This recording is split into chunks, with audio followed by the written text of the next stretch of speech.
అప్పటికే యేసు ప్రభుతో వారందరూ చాలా రోజుల నుంచి ప్రయాణం చేస్తూ ఉన్నారు. కానీ శిష్యులెవరికి దక్కనటువంటి ఒక అదృష్ట భాగ్యము ఒక వ్యక్తి సంపాదించుకున్నాడు.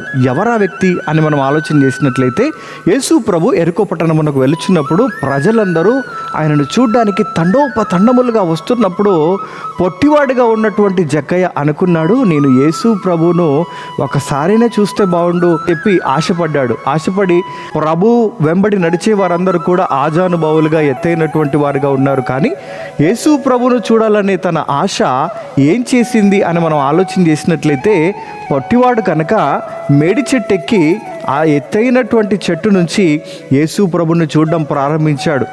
సరాసరి జక్కయ్య దగ్గరికి వచ్చి ఆగాడు.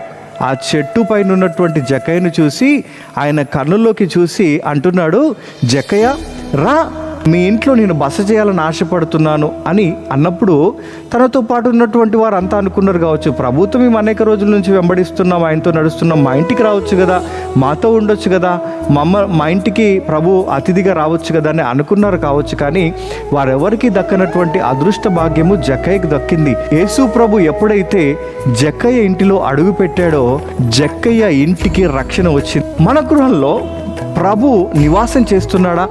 ఆయన నివాస యోగ్యమైనటువంటి గృహంగా మన గృహం ఉందా?